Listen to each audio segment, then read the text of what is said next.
Thank you so much. That's sweet.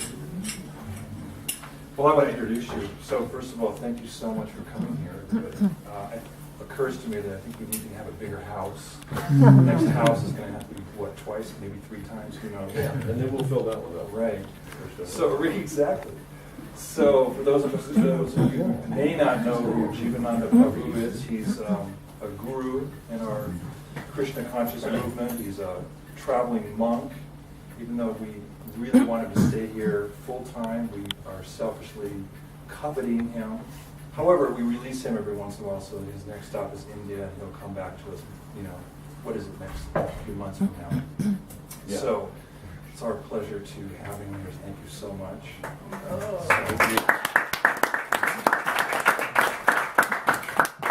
We're going to have nice discourse and questions and answers, and anyone who's not been here before, the restroom is down the hall, first door on the left. We'll have some wonderful prasadam or holy food afterwards, so thank you so much. Oh, Dr. Mishra came all the way from Phoenix. Thank you very much.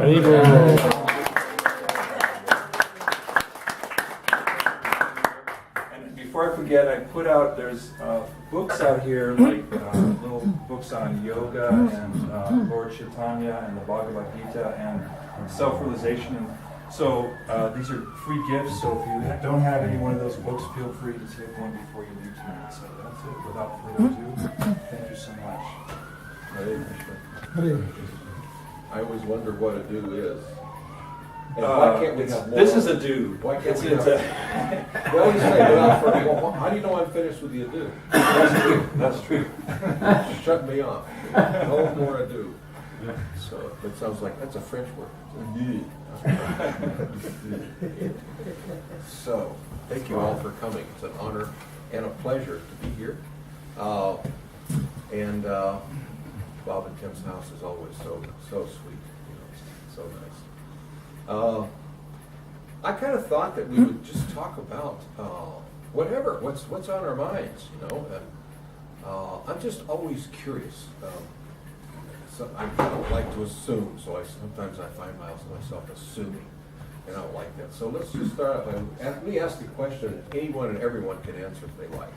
Tell us about your trip to India. Why are you going to India? Oh, I'll get What's to the that. reason? I'll get to that. What do we want from spiritual life? What do we want? Anybody, you want to ponder that? The clock ticking. I'm going to stop that because. Oh, no, that's okay. I was just. Because you'll jump it out got- and make noises. It got silent there when I said that. Yeah. Okay. Does anybody want to offer? What do we want from spiritual life? Answers. Answers. All right, that's good. The questions that Yeah. we're always asking about our reason for being here, what we are, who we are, Yeah. why. Who am I? That's, in other words, I have a natural tendency to seek self-realization. Yeah, somebody tied up in the room in the back. That's That's just That's Oscar. Oscar. That's Oscar. Right, who wants to? He's a dog, not a person. It's Oscar. That's what they said last time. He's still up from last time. Yeah. Right. You hear back there. Not until they chant. So, That's it. yeah, I want self-realization. I want answers. I want to know who I am. What am I? Not everybody starts to ponder this. You know. There are many people, you get in a crowd of people, you start to talk about spiritual life, and somebody says, well, let's get way deep, you know, it's too deep for me. Turn on the TV, let's see if there's something really interesting. Where's the remote control? You know, people, they'll defer right away. It's a lot of people. But we find many people who say, well, hey, let's talk about that. You know, let's ponder that. So self-realization, you know, who am I? And along with that, the next question would be, what? Is there a God? You know, is there a God? I think there is. So what's he like? Is he a he? Is he an it? You know, if there is a God, what does it want? You know, am I making it happy or making it angry? You see? So, in other words, we start to want to develop and define, who am I? What is this world that I'm in? How do I relate to this world? Is there a God? What does this God want? And how do I relate? How do I interface with this God and this world that I find myself trapped in? You see? So these are questions that we find ourselves contemplating. See? And then oftentimes it gets to the point where our mind starts to go around and around in circles, and we think, I can't come up with answers, so I'm just going to let that go for now. Go on to something else that's easier to answer. You see? So,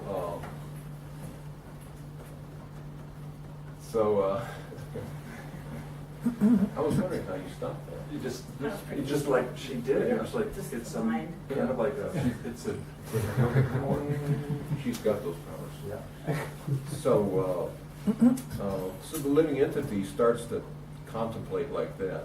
And as you progress in spiritual life, as you have the questions, as you start to ask questions, you realize, well, let me rephrase that question. I have a better question. So you start to have some realization, you know, of what you want. You know, you've got to figure out. Everybody has to figure out, what is it that you want? You see, it's just I use this example a lot. So, but it works. Let's say that you go to a travel agent and you say, I want to go on vacation. And the guy's going to say, what? What's he going to say? Where do you want to Where do you want to go? I don't know.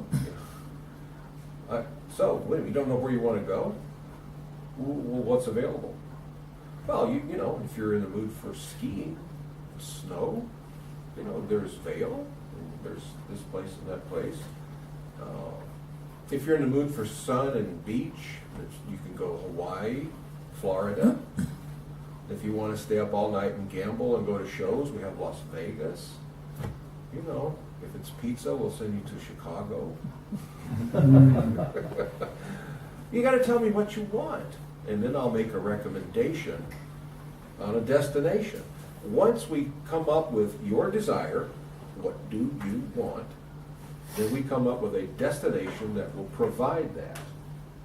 Then we can pick a path to take you there. Now that sounds good. Is there anything wrong with that logic? You know, what's the flaw? Anybody? Well, according to Buddhist philosophy, you should not desire anything. Desire is the cause of trouble. Well, materially, that's right. I desire wealth. So then I work real hard to get wealth, and I accumulate wealth, and then I misspend the wealth and I incur karma, you see. Or anytime I make some material activity and receive some result, there's karma attached. So materially, that's right. But we're talking about spiritual destination. And some people really don't know the absolute difference between that. You know, sometimes I can give you material advice and convince you that it's spiritual advice. You know, that's not only is that possible, but it's been done since time immemorial. Not by people sometimes by people who are trying to trick you, and sometimes not. They don't know the difference. See? So the mind is very easily tricked. Jarrell and I were talking about that in the car on the way over here. And I can make a demonstration, you know. You're an intelligent fellow. I can tell I'm going to trick your mind. And I've told you up front, I'm going to trick it. Okay, so I'm being fair. So repeat after me. Silk, silk, silk.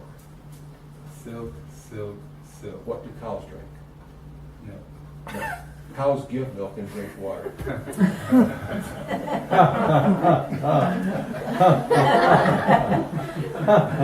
It works every time.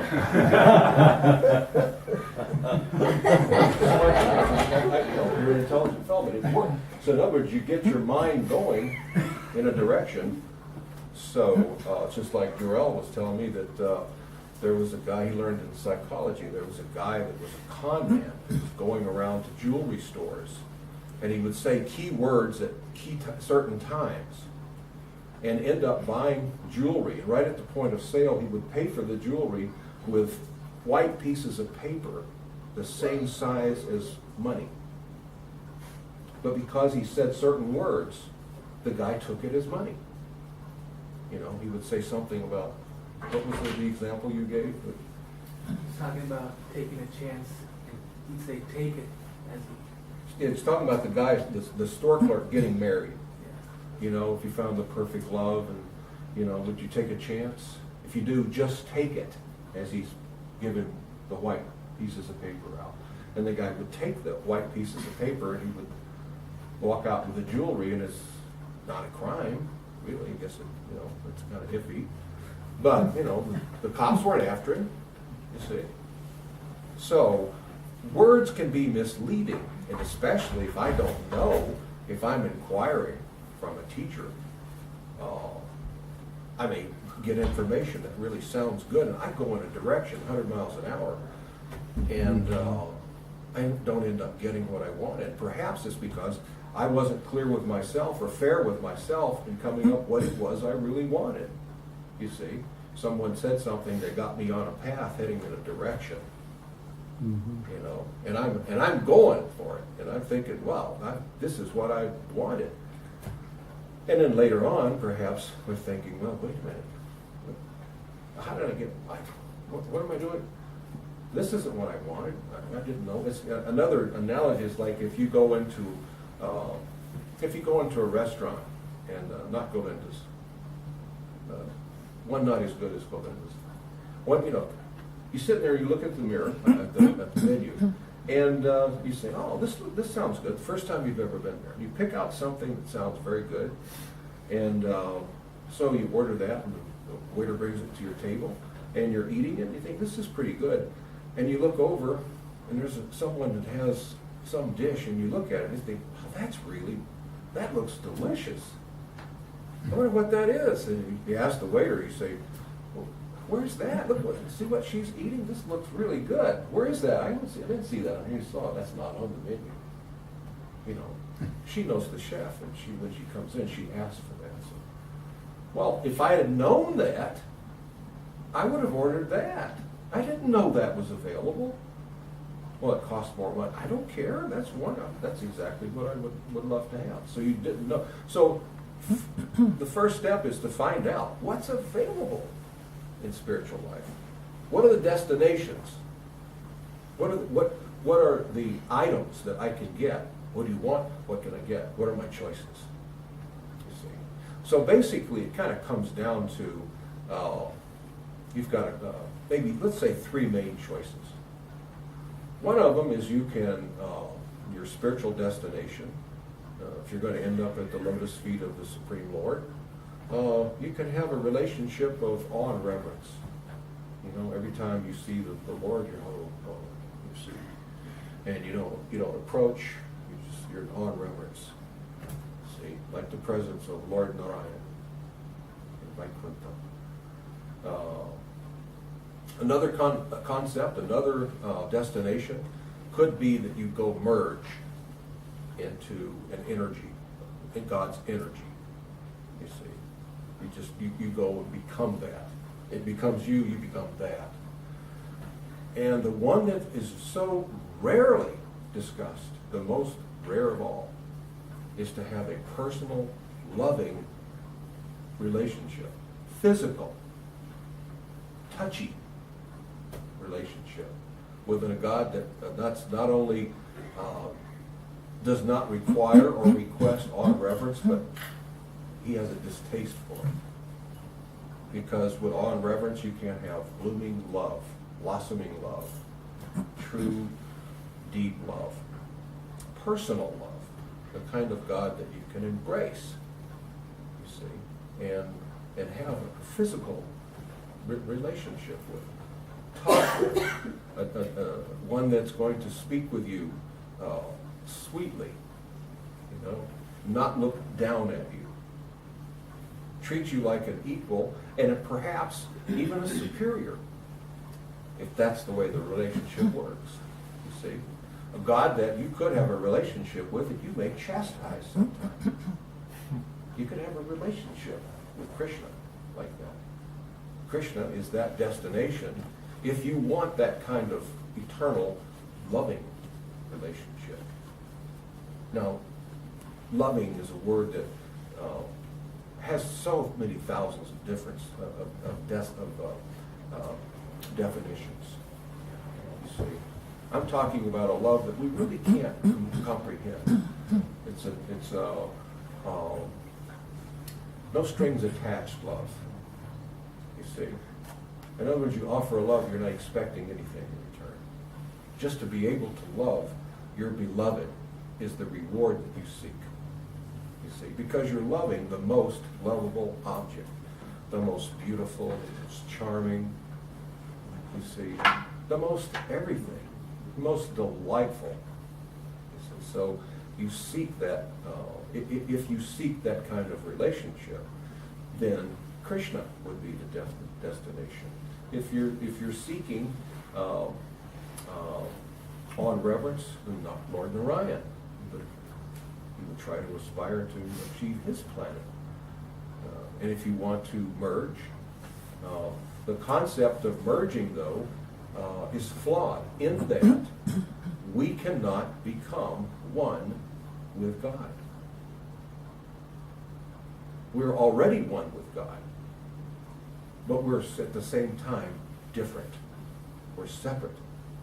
You see, we are, but we're not. We're like a piece of sand on a beach. The sand is part of the beach. It's made, they're all the pieces of sand are made of exactly the same thing.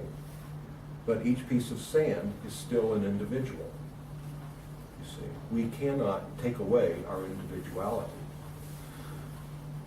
We can, however, approach the Brahmjyoti, the dazzling effulgence of the Lord, and we can in some way merge with that light. However, we're still an individual. You see? So we are part and parcel of the Supreme. We're the same chemical analysis as He is. But at the same time, we are individual. You see? Does that make any sense? Simultaneously, one and different. So, in the very beginning of our philosophy, and some philosophies may be different, our philosophy is that we were eternally with God, with Krishna, involved in a love affair with the Supreme Lord. And that we could put it mildly and say that we desired to enjoy separately from Him. That's putting it mildly. We did desire that. But we developed some enviousness. You see? Why can't I be God too? You know? How come you're the center of attention? I can do this. So I developed this enviousness. And Krishna, he's not upset. He knows. So, and people may wonder, why would we, if we're in a perfect situation, make that decision? We'll get to that. Don't let me forget that. But at that time, when we become envious of Krishna, Krishna says, is that what you want? Would you like to be the top guy? Well, yeah, I kind of would. So he says, that's okay. But you can't do that here, you see. Because I'm Krishna. This is my home. But I have a place where you can go. The material world. And you're going to love it, because there's millions, billions, bazillions of other people there, just like you. And they want to be me too. So it's perfect. So you've decided, my dear spirit soul, my dear Jivatma, what you want. And we've decided where your destination. So off you go. And we enter into this material world, not as some low life form. We come into the material world as Lord Brahma, the chief of a solar system, the chief entity. It's like a god in the material world, the engineer of a solar system, the top guy. We don't see him. We think, if I can't see something, I don't believe in it. But he's there. There is Lord Brahma. And we were all, it's not that Krishna gets angry, he just throws you into the life of a worm and stool. No, he gives you this exalted position. Try it out. Kick the tires. Take it for a test drive. See what you think about being God. You see. From that, many of us, well, us, we here, have transcended downward into the lower species. There's 400,000 species of humanoid, it says, according to the Vedas. So, that's, the Vedas say there's several of them scattered out wherever. And there's 8 million species of animal life. And all of these forms of life, all of these species satisfy particular material desires that we have. You see. So, let me back up. So our original, I don't like the word sin. The word original sin. Our original desire, our original problem, we got off track with Krishna. You meet somebody that was together for a long time, married, long, and you see that they're separate, and you say, what happened with you guys? You see? So someone might, from the spiritual world, I see you and say, what happened with you and Krishna? Well, you guys were together, you were like this for eternity. You know, I mean, you guys were like joined at the hip. You were, everywhere you went, he went. And he, wow, I thought you had a really good thing. What happened? Well, I kind of wanted to be him. Well, I couldn't do that there, so here we are. So that's our original derailment, you see. It's not that we were cast into hell, beaten severely, and thrown out by security. You know, now you see Krishna. Security! Security! Can you take Bob and break them both? Break them. Throw him down into whatever, you know. I want to see this guy. No, it's just like, no. You want to be God? I'll give you as close to I can give you a God-like situation. So the original derailment of our relationship with the Supreme was that we became envious. We wanted to be him, you see. We became attracted to that. And we've carried that with us for billions of years and billions of lifetimes. You see, we've never really lost it. So when someone comes to you, keep in mind now that's where we went wrong, if you will. When someone comes to you and says, you know, I've got a philosophy that you might be interested in. Oh, really? Tell me about it.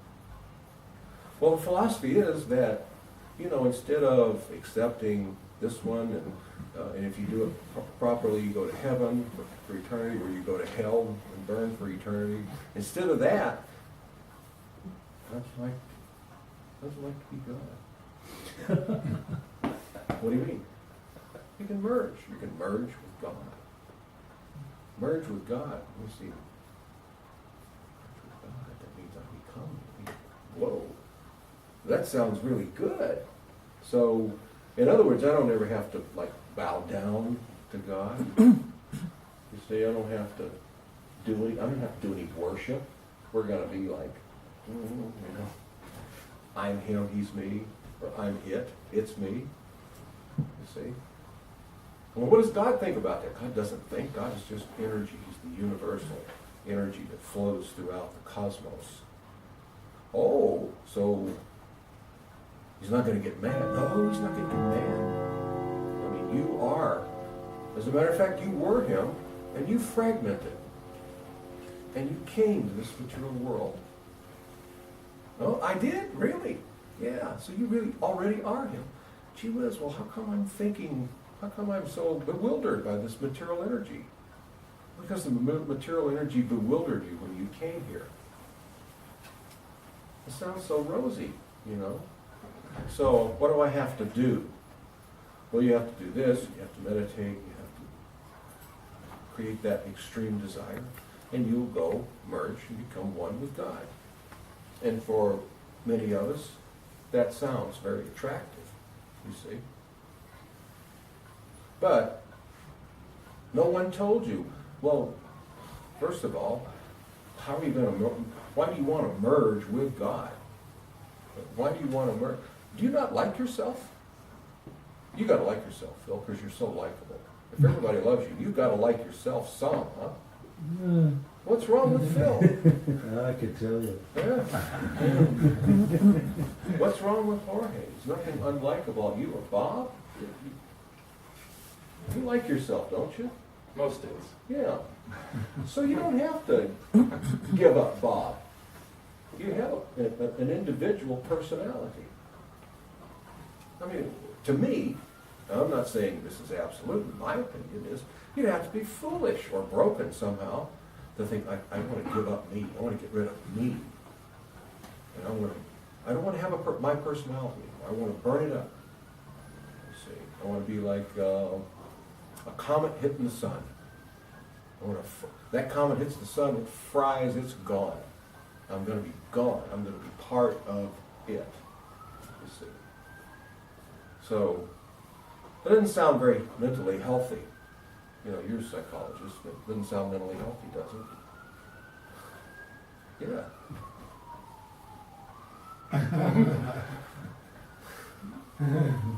It's suicidal, spiritually suicidal. You're willing to commit suicide. To get what you, and the motivation is I get this power that what I wanted. way back when, I wanted to become one with God, you see. So when we hear this, sometimes it's very attractive. And practically speaking, never is whoever that you hear this philosophy from, are they going to tell you, okay, hold it now before you make that decision. There's another choice.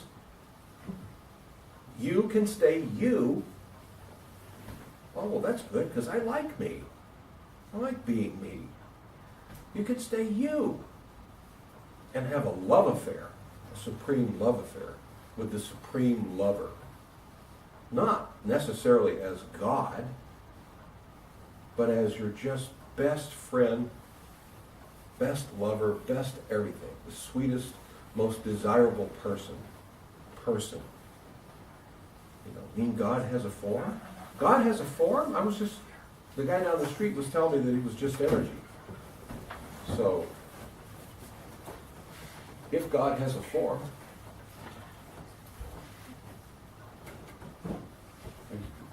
I thought you were going to go. Okay, somebody grab that. She's relieving me of the uncomfortable position. Is this your jacket? No. So,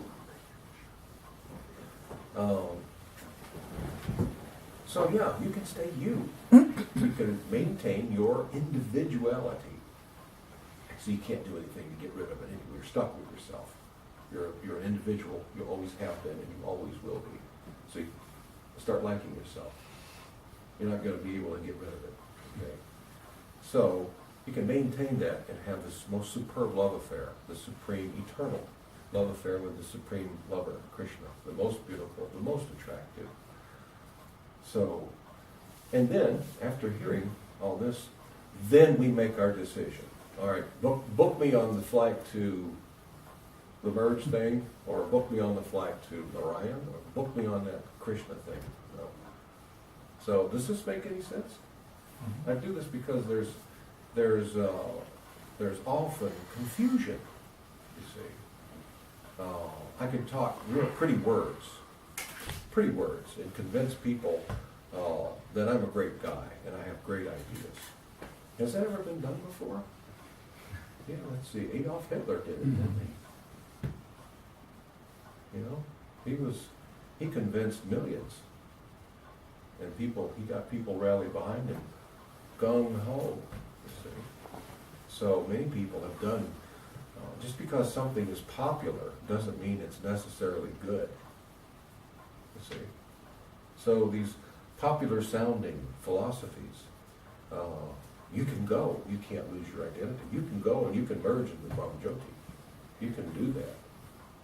Krishna says that in Bhagavad Gita. He doesn't say you can't do it. Now you can't, as I say, merge and become God. And there's also philosophies that say words like, be still, and you will become God. What is this? So in other words, the mountains are God. They've been still for how many thousands of years, hundreds of thousands. Rocks are God. They're still. If you're still, just be still. First of all, how are you going to be that? You know. I don't know about you guys, but at my age, I have to go to the bathroom every few minutes. I can't be still for very long. You know, so it's like talking in circles. Be still. What about when I get hungry? You know, or I'm sitting there being still and I think, what are Bob and Tim up to? I think I'll give a call. Oh, no, still. Okay, still. All right, be still tomorrow. Let's see if Bob's home. You see what I mean? You know, so you're giving, it's like chasing your tail. You know, so, but be still. If I'm trying to teach you, there was a guy that was giving a lecture one time that I witnessed, and he started off, it was one of these yoga conventions, Mayavad philosopher, and he was saying, and he was dressed very, very well, and he says, very eloquent speaker, he says, I'm not here to convince you that I'm God. I'm here to convince you that you're God. And everybody was like, oh. And then the room was silent. They're listening to every word, you know, as he said, silk, silk, silk. What did cows drink? And they just, milk. They fell for it, hook, line, and sinker.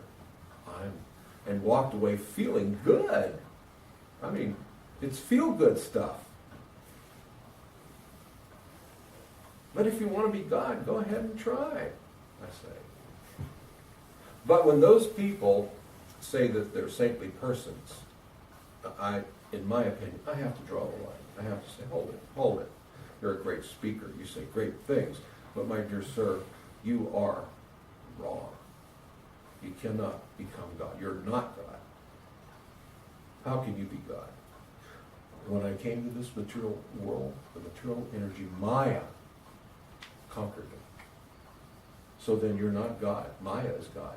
You were conquered by, if Maya is powerful enough to put you in delusion, then she's God. Duh. Correct me if I'm wrong, you know, but I've checked my math and it seems to work out. You see? So you can ask a few questions of folks who say these things that unsuspecting people don't think to ask. What are you doing here, Mr. God? Prabhupada did. Who was it? John Arani that told Prabhupada she was God when she first met him? She was tripping on LSD, 1966. And Prabhupada says, who are you? Don't you know? Prabhupada says, no, who are you? I'm God. So what are you doing here? You know, I've had that conversation over the last 40 years with many, many people and I've never got a straight answer. Never. You know, I'm waiting for the first one to say something and I say, oh, okay, I get it. It's like they get a look on their face that they never thought of that. Like the young lady that Young gave us. You notice the look on her face when I asked her? What?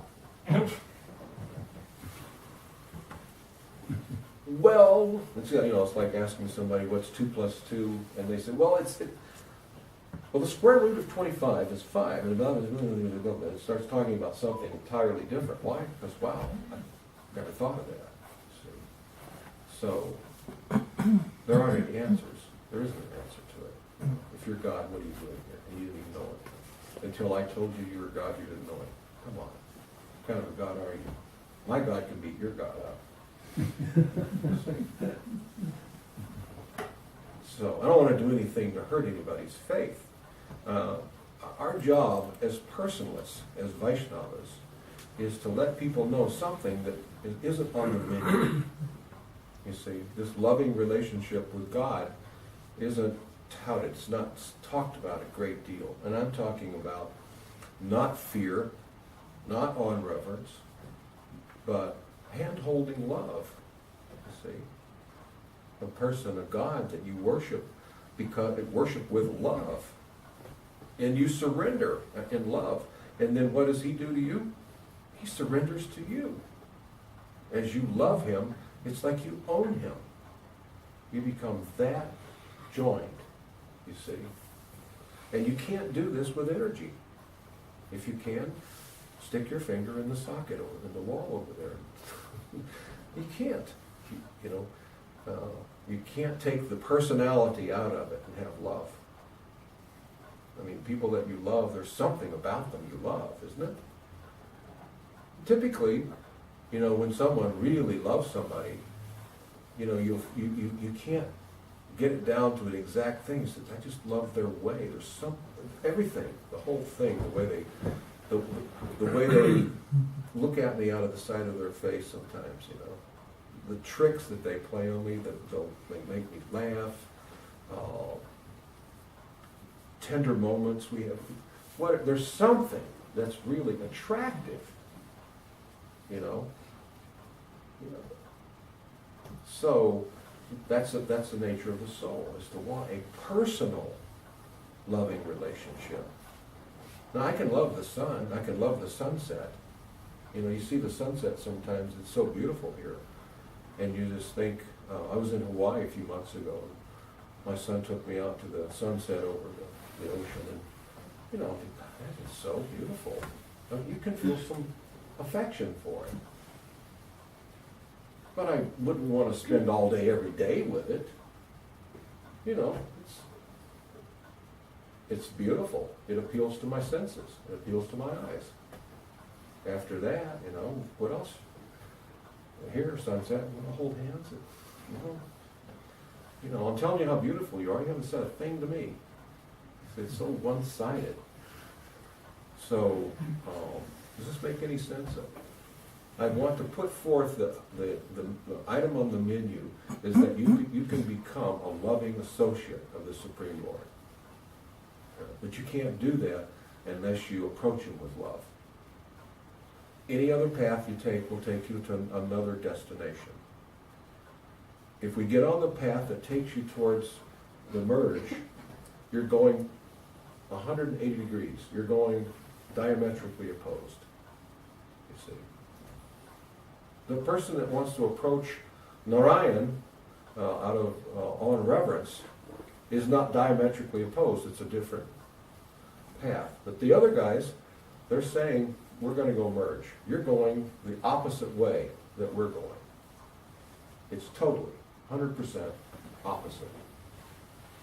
You see. And if they really want to do it, I say, go for it. If you're convinced. If you've heard both sides, here we are saying, well, you have Krishna, he's so lovable, look at his picture, look at his form, you know. Just if you get downwind, the smell coming from Krishna is intoxicating. You know, to touch his hand, to embrace him, and to think that I'm actually hugging the most huggable. You know, you see where I'm going to. If you say, well, you know, I don't really want to get that up close and personal with God. I don't need that. I really want to go for the merge thing. Then, all right. So at least you've been told. I did my duty, and I did my yajna, and I'm not attached to the results. If after hearing what we have to say, and you say, thank you very much, but I'm heading this way. You're heading north, I'm heading south. All right, have a safe and sweet journey. And see you when I see you. You see? So that's our position. So sometimes we seem to get a little heavy with those who we feel are steering people that way, who aren't telling you that, hey, you know, by the way, instead of coming to do the merge thing, or the awe and reverence, you could do that if you want, or you could have the love thing with Krishna. If they're giving, but they're just saying, oh, no, everyone else is wrong. And Krishna in Bhagavad Gita, he recognizes, yes. Arjuna asked him, after you've discussed this with me, Krishna, you've discussed loving devotional service to your lotus feet, and you've discussed this impersonal Brahman realization, merging into the impersonal Brahmajyoti. Which do you consider to be most perfect? And so Krishna says, well, those who love me and have a loving devotional relationship with me, I consider to be more perfect.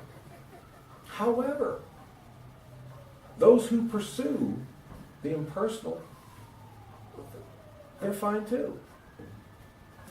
And then he goes on to say, but that trail is very treacherous. It's very difficult. Extremely difficult. You can't just meditate 15 minutes a day. You don't do that, do you? You know, you have to do Ashtanga yoga. Ashtanga yoga is very difficult. Extremely difficult. It's really not for this age, but I guess some people can be so stubborn that they could pursue it, you know, perform Ashtanga yoga. You see, he says you can do that, but it's very, very difficult. So Krishna, in the end of the Bhagavad Gita, after saying all that he had to say to Arjuna, he said, so, you've heard me say so much, so now go, do as you will. In other words, I'm not going to twist your arm to do, this is your, in other words, it's free will time. Ball's in your court. I've said so much, Krishna says, so do as you will. So, any questions, comments? Are there any appetites in the room? I hear stomachs growl. Oh, that's fine. Questions, comments? Criticisms? Chastisements?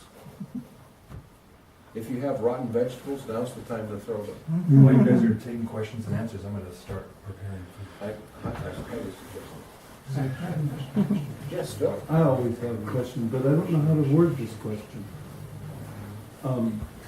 You can do it telepathically if you like. I thought about it an awful lot since the last time you were here, and I've been doing some reading and rereading the Gita, trying to. So it's very hard for me to put the question, but that it's probably in two parts. That's probably the best way. When Krishna was on this earth, he appeared in physical. He was in physical form, right? Now, at that point, was he? What was he an avatar? And if so, what is that? And how is that different from other avatars that have come in the various ages? How is he different? Well, it's Krishna was an avatar. You could say he's an incarnation of God, but he comes as his original form, Krishna, as he is in the spiritual world, unchanged. I see. In other words, he doesn't. There are some philosophies that will say, and I won't mention them. They'll say we're not impersonalists. Our worshipful deity is so and so demigod, such and such, and we worship the personal form that you can touch of this deity of ours. And you say, all right, so what do you and your deity do when you're liberated, when you're out of this material world and the spiritual world? Well, we don't do anything because we merge with its energy. That, my Lord only takes form when he comes to this world, you see. So in other words, in the liberated stage, your God has no form. So, I'm sorry, but I was always told that God was the complete whole. Was what? The complete whole. In other words, he from which everything emanates, and he who has everything, totally complete, you see. All powerful, all omniscient, you see, God, supreme. So how can God be lacking anything? God has to have a form, or else he'd be incomplete. At the same time, he has to be unmanifest, or else he wouldn't have that. Achitya abheda tattva. Simultaneously one and different. He's manifest, and yet at the same time he is unmanifest. At the same time. So that means there is the manifest that you can touch, the form that you can walk with and see, and yet there is the unmanifest. And we cannot unmanifest and go merge with the unmanifest. We are manifest. We are simultaneously one, already merged, but yet different in that we maintain individuality, you see. So when Krishna comes, he comes as himself. He doesn't take on an identity to come. He doesn't put on a costume to come to the material world. He comes as himself. He comes like that. He's blue. And he doesn't change anything. Plays his flute all the time. He brings his whole entourage with him. They all go take birth before him. All of his associates. You see, the whole show comes here. It's like when the president comes to town. You've got the Secret Service that comes in here a day or two before. And then press people come in, the staff gets here, and then here comes the president. When it's all set up, why would God be any different? If the president can pull that off. So when he comes with his full entourage, you see, of his transcendental, eternal servants. So Krishna comes as Krishna. He also comes as many others. He comes as Lord Buddha. He comes as Lord Nrsimha. comes as Lord Vaman. He comes for different purposes at different times. But when he comes as Krishna, that's a special time, because he comes to enjoy as Krishna and to give us enjoyment.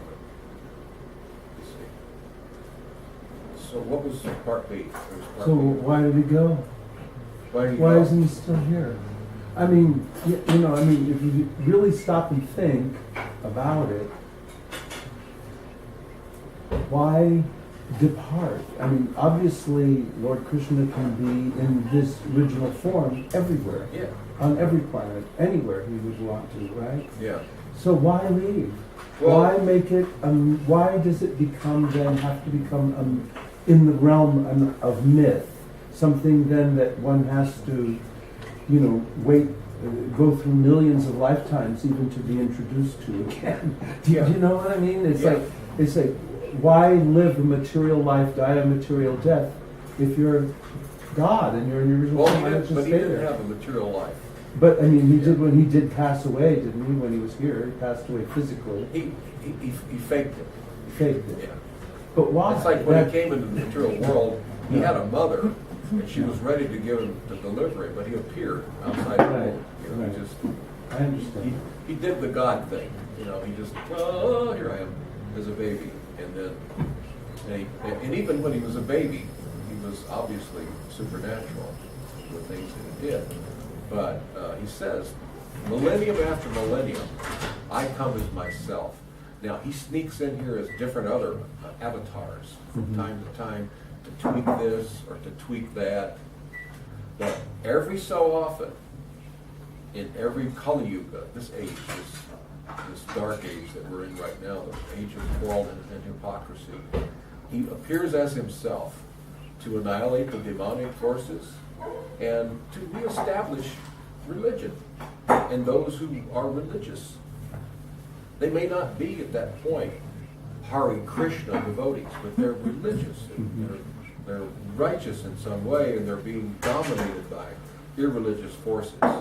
And so he annihilates them and allows everybody breathing room, you see. And then it's just like when someone you love isn't present, that has a tendency to make your love grow.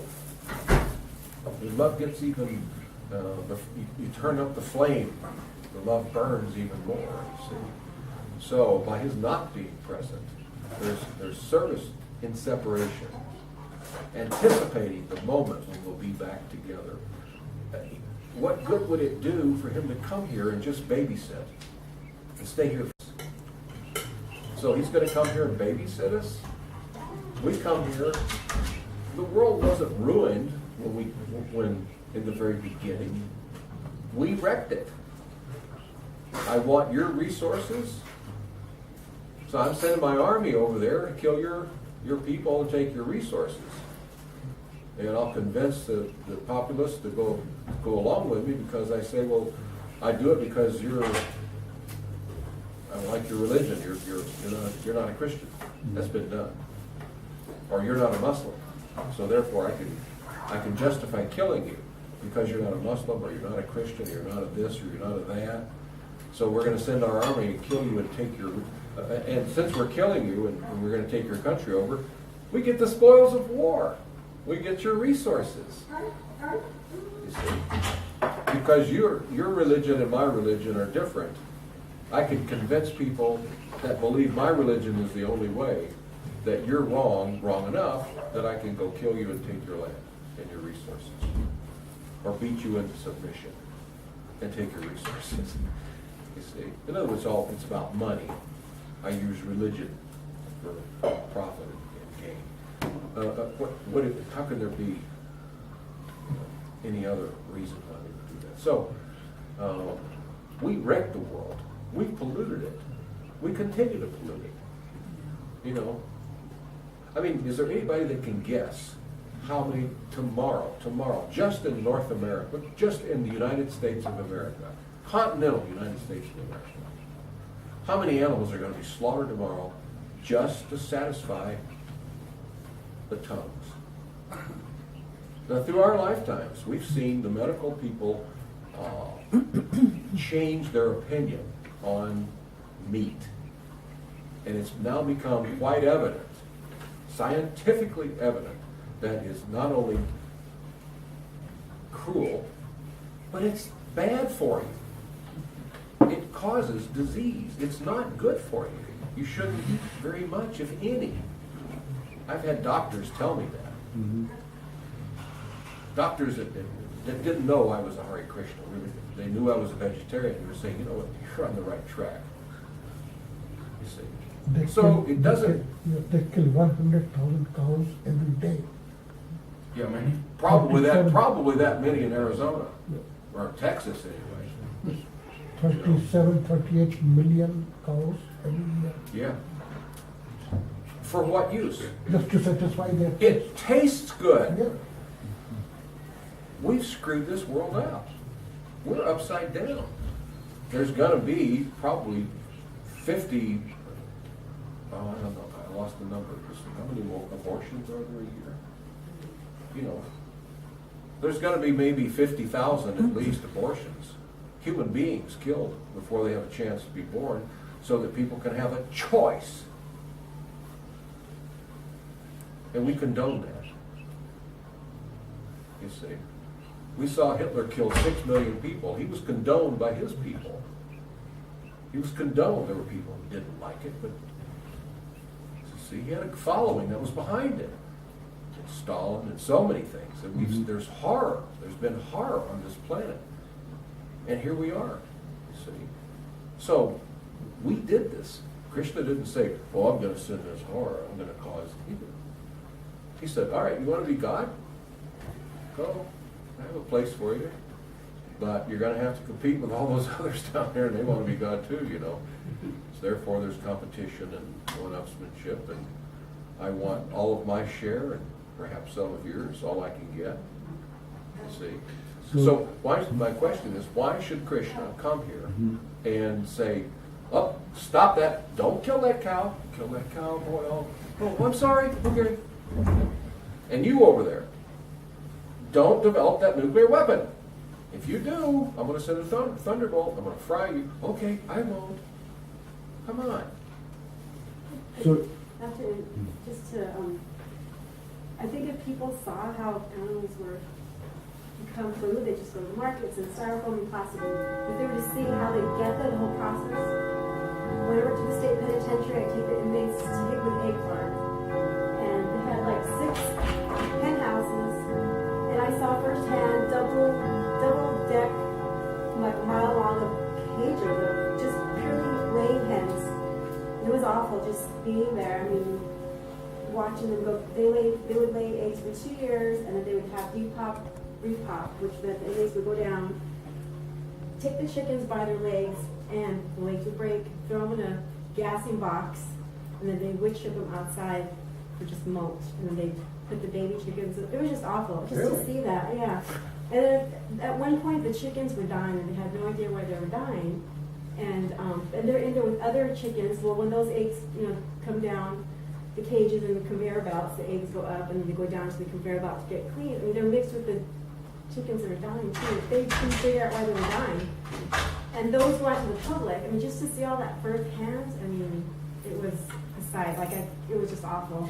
The inmates were getting sick, coming back with But who cares? They're just chickens. and it was awful because the inmates would tease me and say, Erickson, can you hear the chickens? They're saying, help, help, help, because you hear it clucking nonstop, and it kind of sounded like the chickens. I mean, they're crammed in there. I mean, an animal's supposed to have so many square footage per animal, and they were just crammed in these cages. I'm not joking. They were just clucking the whole time. All I could hear was them clucking. It's not like they were saying, help, help, help, help. And it was just awful seeing that. Seeing the whole Well, they're process. sentient. They have some, awareness. They know that they're about to be killed. But, but we come back and say, but they're killed humanely. All right. I always say when people say that to me, how would you like to be killed humanely? Choose the way that you want me to kill you, but I'm going to kill you right now, so you get to choose. It was awful. Yes.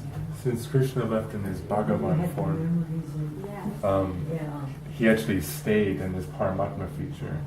So even though Krishna left in his Bhagavan form, you stay within every living entity as their eternal companion. So God's still here, but in his Paramatma feature.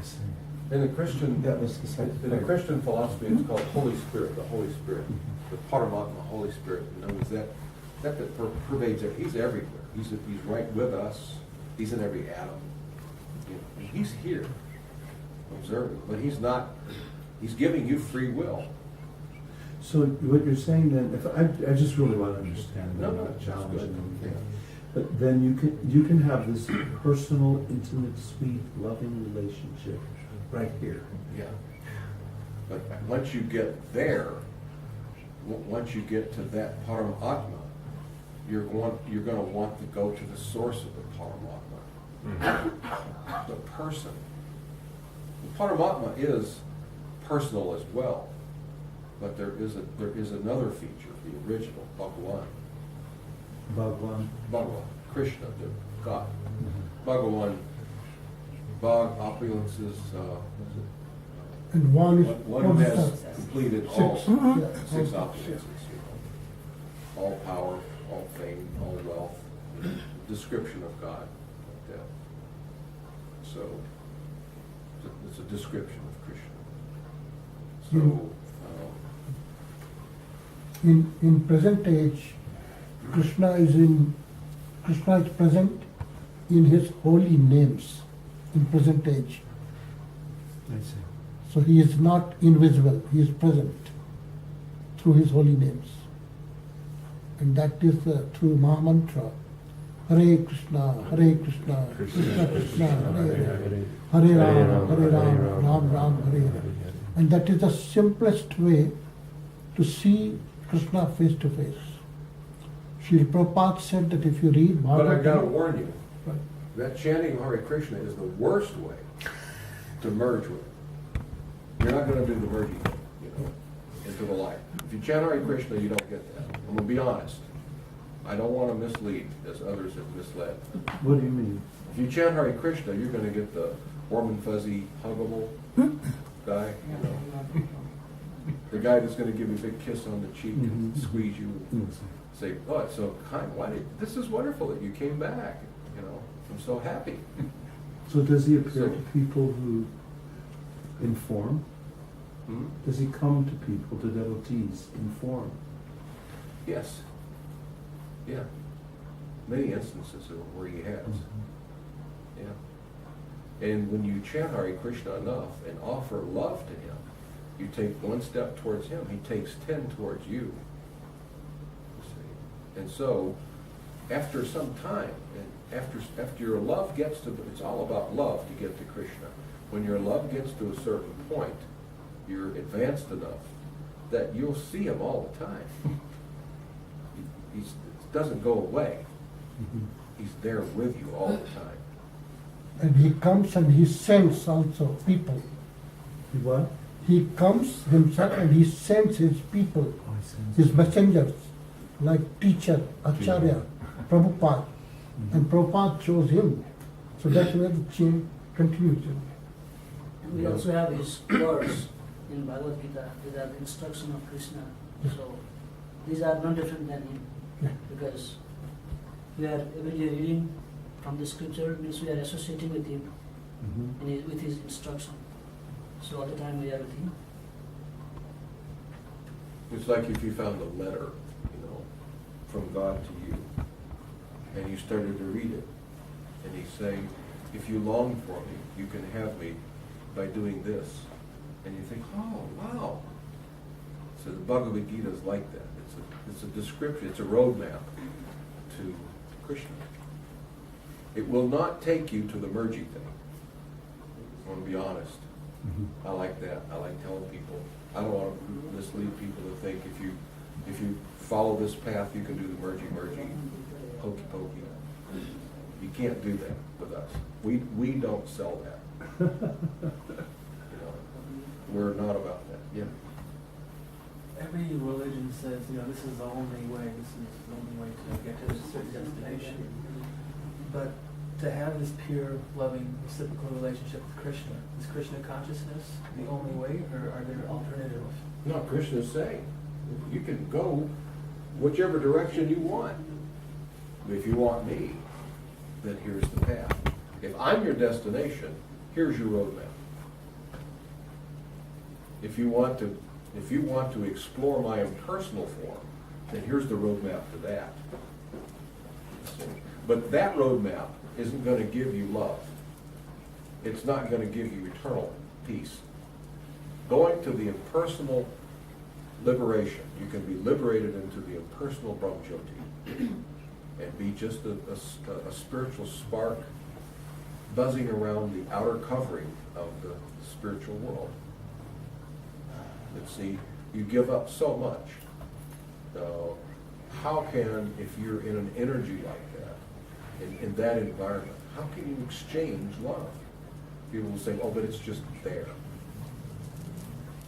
You know, how do I have some sort of a loving relationship? How do I get, so I get peace, I get shanti. So, now what? What next? So here we are, we're peaceful. Boy, it's really peaceful here, isn't it? I really like that.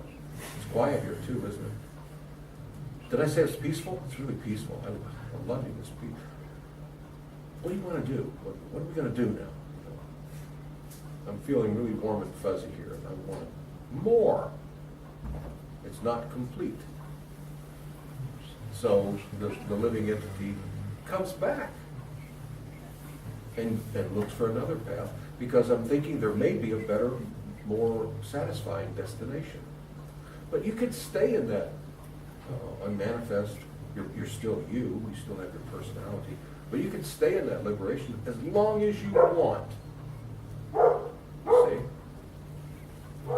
But when you want something more, you're going to go hunting for it. Yeah. When we examine the Jonestown murders, that Christian minister that was bringing people. Yeah. You think nowadays people are so leery and so afraid of religions or, you know, yogas like this, because there's that apprehension of, it seems a little weird, this religion business. I mean, children died, mothers died, men died, and they were seemingly pious Christian people. How could that be explained to those that are apprehensive about religion, about, you know, why does that happen to those kinds of people? Well, that wasn't religion. Mm. And then that was their choice. That was their choice. They weren't sincere. No. They were deluded. Like I said, James Jones looked at them and said, repeat after me. Silk, silk, silk. Same thing. They were misled. Well, once he convinced them to go to that area, they still started to smart up. They tried to leave, and they were stopped with some automatics. Yeah. We're able to leave and start drinking the Kool-Aid. So we're able to hide, you know, survive it. It was just terrible. That's where the term Kool-Aid drinker came Yeah. from. Yeah. You know, and there are many people in the world who are Kool-Aid drinkers. Still They don't are. do the math. No. You know, think it through. Mm. You know. So, Speaking of Kool-Aid, Mhm. we're not serving Kool-Aid tonight. We actually have Hawaiian punch. thank God. And wonderful prasad, so Let's do it. let's do it. Hare Krishna. Hare Krishna.